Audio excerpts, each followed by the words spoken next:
Are you ready? Yep, I'm recording. At a presentation for college students earlier this year, President Clinton said, "One of the most pervasive political movements going on outside Washington today is the disciplined, passionate, determined effort of Republican governors and legislators to keep most of you from voting next time. There has never been in my lifetime, since we got rid of the poll tax and the Jim Crow burdens on voting, a determined effort to limit the franchise that we see today. Why disenfranchise people? Because in 2000, most of them in Florida, were African Americans and Hispanics who tended to vote for Democrats. That's why." In the last year, 7 states, including Wisconsin, have enacted voter ID laws which will likely make voting tougher for some citizens, specifically seniors, young adults, and minorities.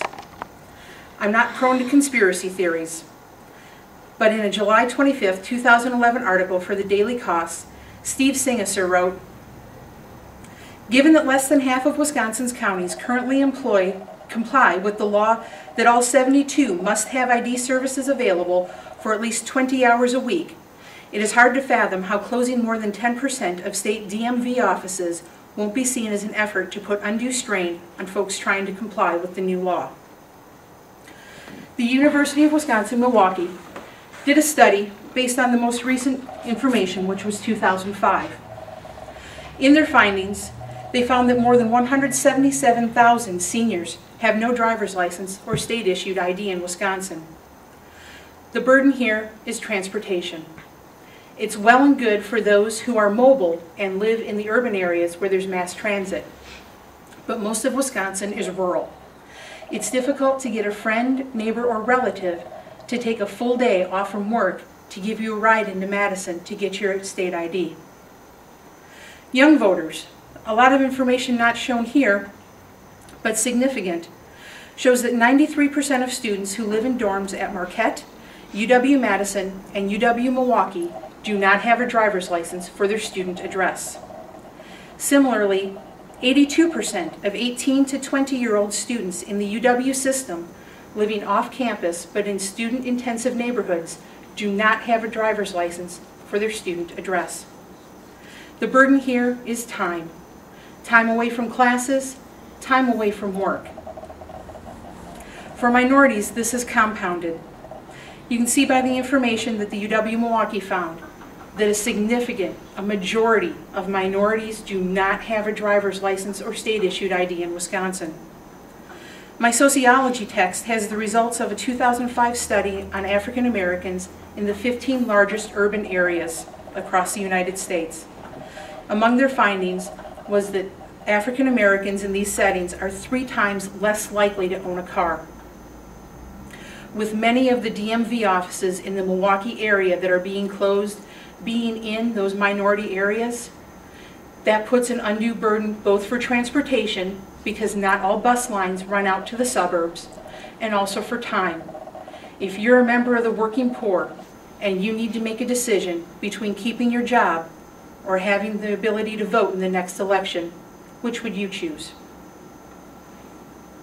Now, the right will tell you that these moves are not politically or racially motivated. They'll tell you that it's simply a case of voter fraud gone wild.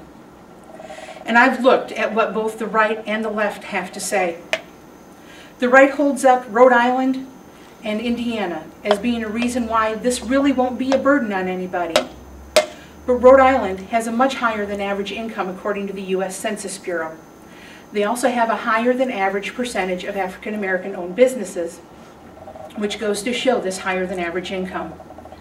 Indiana has a lower than average minority population, and not just a little bit, but significantly. They have 10% fewer Hispanics than the U.S. average. The left holds up specific cases from Washington State, where in 2000 voter fraud, most cases were proven to be an error on somebody's part, either the voter or the person who was checking them in at the polls. So I can't trust what either side has to say in defense of themselves. It's hyperbolic. When asked about what he thought could improve our electoral process, I have to agree with Herman Cain when he said, "I do not believe our system is broken. It may not be perfect, but it certainly isn't broken. So what to do about this in Wisconsin? We need to overthrow the status quo. That doesn't mean vote everybody out and start all fresh with people who don't know what they're doing. We simply need to ensure that we recall the governor and the lieutenant governor and make it clear to our legislators that this law must be repealed. The folks who are sitting in front of me are people who are active politically, but my classmates back home are my age and younger. I am only by a couple of years a member of Generation X. We're lazy, we can't do anything. The ones that are younger are part of Generation Y. Time magazine once called them Generation Wine. They're entitled, and they're worse than Generation X is ever going to be. And they said that before most of them were born. But I know that we believe in one man, one vote. I know that we are the most open-minded generations yet. I know that they don't take us seriously when we stand up for something, or even when we occupy some place. I know that we are not lazy, we are not apathetic, and we are not unable to affect change. So what to do? I don't believe that everybody on the right agrees with these laws. So if you lean right politically, challenge your leadership. Demand the same integrity from them that they demand from you. If you lean left, sign the petitions. When the election process begins again, get involved with the campaign. Be heard, vote. And for everybody, volunteer to ensure that everyone knows about this law.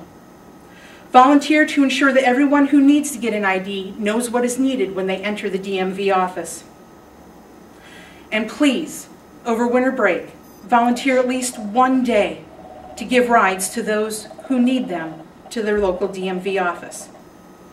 Let's remind our state legislators the government is supposed to be of the people, by the people, and for the people, not of the elite, by the special interests, and for the corporations. Thank you.